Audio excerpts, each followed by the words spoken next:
Ferrari didn't plan for this. What the engineers recently unearthed inside Maranello's most advanced systems has shaken the entire team and left Lewis Hamilton staring at numbers he could hardly believe.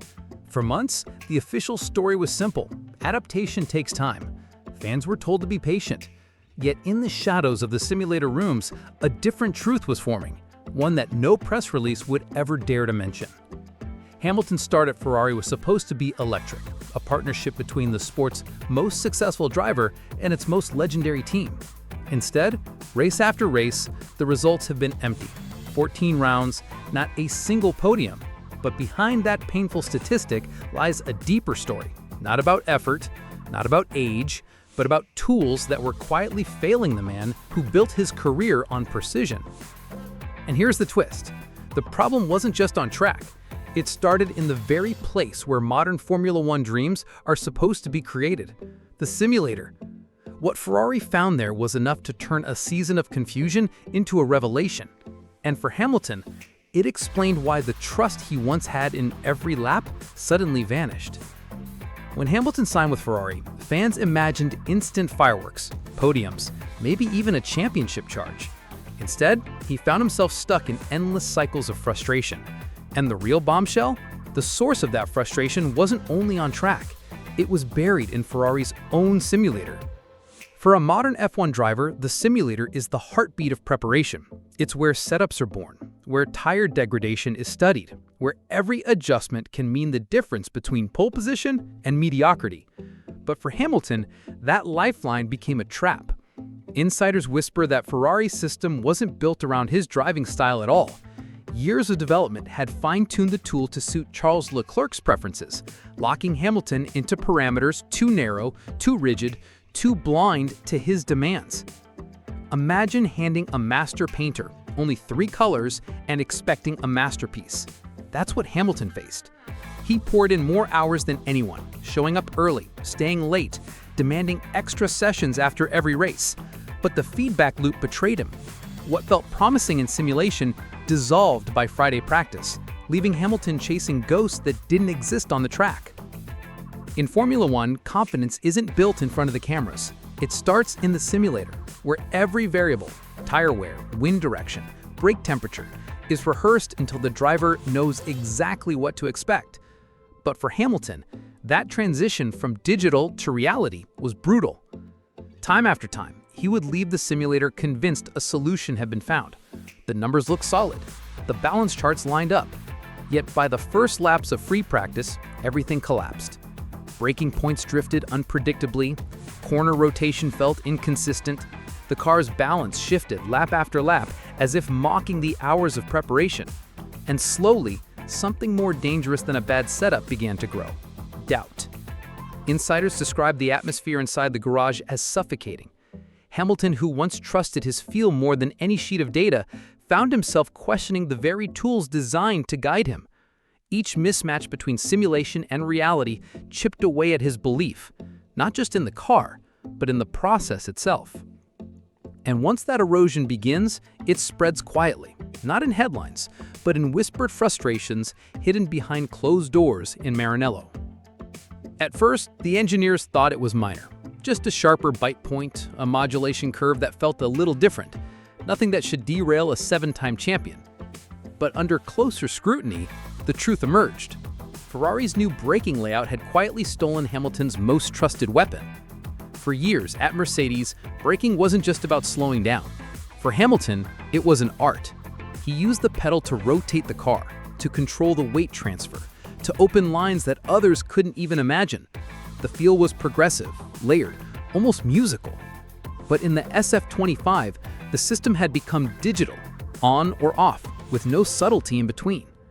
To most drivers, it was manageable. To Hamilton, it was like asking a violinist to perform with broken strings. Insiders admit he's been chasing that old sensation since the very first laps. Each time he rebuilt confidence, conditions would change and the feeling would vanish again. The result was cruel: overheated tires, inconsistent entries, lap times collapsing when it mattered most. To outsiders, it looked like Hamilton had simply lost touch. But in reality, he was fighting an invisible enemy, a braking system that never gave him the nuance he needed to be himself behind the wheel. At Mercedes, Hamilton lived in a world of controlled precision. A strange vibration, a 10th loss in Sector 2, it would be logged, dissected, modeled, and corrected within weeks. Problems weren't political. They were engineering puzzles, solved with data and relentless discipline. That culture matched Hamilton perfectly. Ferrari, however, breathes differently. In Maranello, passion is as strong as mathematics, and emotion seeps into every decision. When pressure mounts, that volatility spills over. A frustrated radio call isn't just a driver venting. It becomes a statement, analyzed in the Italian press. A bad Saturday isn't a setback. It's a crisis that sparks internal debates about pride and legacy. For Hamilton, the shift was jarring. Insiders say he quickly realized the brake issue wasn't treated like a flaw in need of fixing, but like a storm cloud hanging over every meeting. Confidence eroded not only from the track, but from the atmosphere itself. At Mercedes, he could lean on the system. At Ferrari, the system leans on him, expecting the legend to rise above the flaws. But how do you lead when the very foundation feels unstable? That's the conflict Hamilton has been forced to navigate since his first laps in red. Inside Ferrari, this wasn't just another technical glitch. It became a political earthquake. The simulator limitations and braking mismatch exposed cracks that went far beyond engineering. Every missed podium, every frustrated message on the radio, every cautious word in interviews started feeding a bigger narrative. Was the Hamilton experiment failing?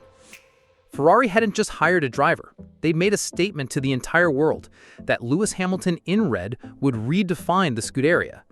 It was a gamble worth hundreds of millions of dollars, tied not only to results, but to pride, reputation, and myth. And in Formula One, pride is as heavy as performance. If this project collapses, it won't be dismissed as bad luck. It will become a scar on Ferrari's history, a weapon for rivals, a story that haunts Maranello for years. The Sir understands that better than anyone. His words lately, subtle but loaded, sound like both protection and warning. Protection to shield Hamilton from being labeled the problem, but warning that Ferrari must move faster before the dream turns into a nightmare. Because here, failure doesn't just cost points, it costs legacy. And Hamilton's future at Ferrari is now tangled in that high-stakes battle. For months, Hamilton's struggles looked like a puzzle with no solution. Every adjustment seemed to lead nowhere. Every weekend ended with the same questions. But now Ferrari's discovery has finally given shape to the chaos. The simulator that never spoke his language. The brakes that muted his sharpest weapon. For the first time, there is clarity. And for a driver like Hamilton, clarity is the spark that rebuilds belief. But the path forward is brutal. Reprogramming the simulator means tearing apart years of code and building it anew, this time to reflect Hamilton's precision. Redesigning brake modulation could demand hardware changes, new mapping, long nights of testing. All of this while the cost cap looms and the 2026 project already steals resources. It isn't just a technical fix, it's a race against time, money, and politics. Still, Hamilton now knows he wasn't chasing ghosts. The flaws were real, and they can be corrected. That alone shifts the narrative. Suddenly, this isn't a fading champion struggling to adapt. It's a legend fighting to reclaim his edge, with Ferrari holding the key to turn frustration into redemption. The question is, will they unlock it in time? Ferrari's revelation has left Hamilton stunned, but it may also have handed him the lifeline he's been waiting for. After months of silence, he finally has proof that the struggle wasn't imagined, that the gap wasn't age catching up to him, but a system that never gave him the tools to fight. That changes the entire narrative. Still, clarity doesn't equal victory. Ferrari now faces the hardest task of all, acting fast, fixing software, redesigning brake mapping, and reshaping a culture that has always leaned on passion more than precision. And Hamilton must keep racing, keep trusting, keep pushing even when results refuse to show the work being done behind the scenes. That is the cruel paradox, to believe in redemption when the stopwatch still says otherwise. But make no mistake, if Ferrari delivers, the story flips overnight. From whispers of decline to headlines of rebirth. From doubt to redemption. The gamble of Hamilton in red could still become the legend's greatest chapter. And that's where I turn it to you. Do you believe Ferrari will unlock the Hamilton we all know?